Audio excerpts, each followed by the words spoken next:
Coucou, c'est Princesse Périnée. Je vous retrouve dans cette nouvelle vidéo où on va parler de plaisir et d'assumer son plaisir. La dernière fois, je vous ai expliqué comment ça fonctionnait le plaisir sexuel. Au niveau mécanique, au niveau anatomique, j'avais mon petit clito et mon petit bassin anatomique pour vous expliquer tout ça. Et vous pouvez aller voir la vidéo par là. Là, aujourd'hui, on va parler d'assumer son plaisir et un peu de différentes notions. Souvent les femmes, mais les hommes ne sont pas en reste, on assimile amour, plaisir et désir. Ce sont trois notions différentes. On peut aimer profondément quelqu'un pour qui on n'a pas de désir sexuel et avec qui on va prendre du plaisir. Ça s'appelle un ami. On partage de très bons moments, on a des grands moments de plaisir et pas de plaisir sexuel. On n'a pas de désir sexuel pour cette personne, mais on l'aime profondément. Et là, ça vous paraît évident quand je vous le dis. Mais des fois, ramener à la relation intime et ramener à la relation de couple, ça devient un peu plus compliqué. On peut avoir profondément de désir et d'envie, de désir sexuel pour quelqu'un qu'on n'aime pas, voire même pour quelqu'un qui nous énerve. Et là, c'est là où ça commence à devenir compliqué parce qu'on ne sait plus trop qui croire, notre cerveau, notre corps, parce qu'en fait, votre cerveau vous dit « Ah non, mais cette personne, elle m'énerve, elle me plaît pas particulièrement, j'aime pas ses valeurs, j'aime pas ce qu'elle dégage. » Mais en bas, par là, on sent quand même que le désir monte et on a envie de prendre du plaisir sexuel avec cette personne. Déjà là, je vous ai donné des exemples comme quoi il faut arriver à dissocier tout ça. Et évidemment, quand on est amoureux de quelqu'un, pour qui on a du désir et avec qui on arrive à prendre du plaisir et pas uniquement du plaisir sexuel, du plaisir dans tous les aspects de la vie, là ça fait une jolie relation. J'aimerais vous dire qu'il durera toujours, mais on est sorti du mythe du prince et de la princesse qui se retrouvent et qui font des enfants et qui sont heureux jusqu'au bout de leur vie. On ne sait pas le temps que ça va durer, mais en tout cas ça sera une belle relation, une relation intense.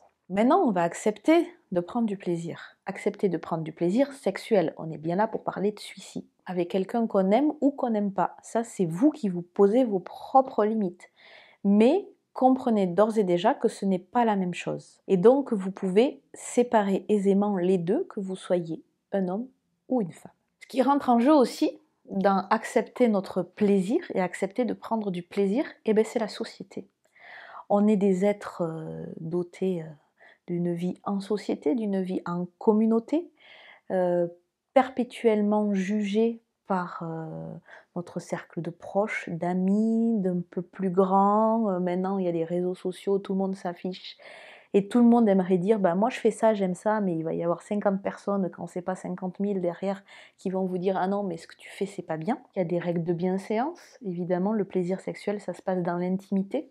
Alors dans l'intimité, ça veut dire juste qu'on ne va pas s'afficher partout et nulle part, c'est normal, on respecte la pudeur des autres. Quand on vit en communauté, effectivement, il y a des gens de tout âge, donc on respecte aussi les plus jeunes. Et les autres règles, c'est pour moi la principale, le consentement. On ne peut pas prendre de plaisir sexuel avec quelqu'un qui n'a pas envie de partager ça avec vous. Alors vous pouvez prendre du plaisir sexuel tout seul. Ça, c'est encore autre chose. Mais vous pouvez prendre du plaisir sexuel uniquement avec quelqu'un qui a envie de le partager avec vous. Et en France, la majorité sexuelle, c'est 15 ans, pas avant. À partir du moment où on est rentré dans ces deux cadres-là, de respecter l'intimité et de respecter le consentement de l'autre, ne vous empêchez pas de faire quelque chose qui vous plaît sous couvert de la société. Pour partager ça avec quelqu'un, il faut avoir confiance en l'autre.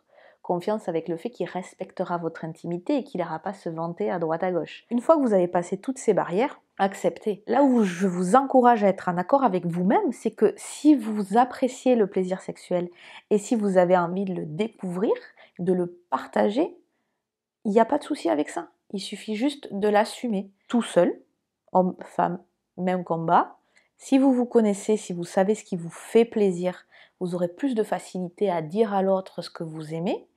Et en duo, du coup, c'est de savoir dire à l'autre ce qui vous plaît, mais aussi de lâcher prise et d'accepter que l'autre vous apporte du plaisir avec des nouvelles choses que vous ne connaissez pas. Une fois que la relation de confiance est installée quand on est deux, vous avez le droit de faire ce que vous voulez.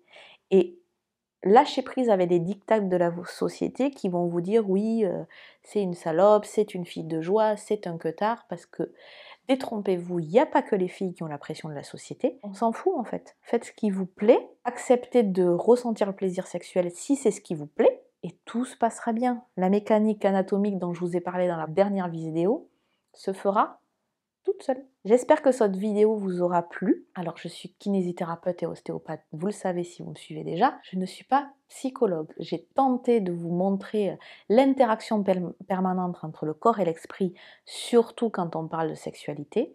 Mais je vous invite à faire appel à des sexothérapeutes, psychologues, psychiatres. Si vous en avez la nécessité, prenez soin de vous et surtout ayez du plaisir.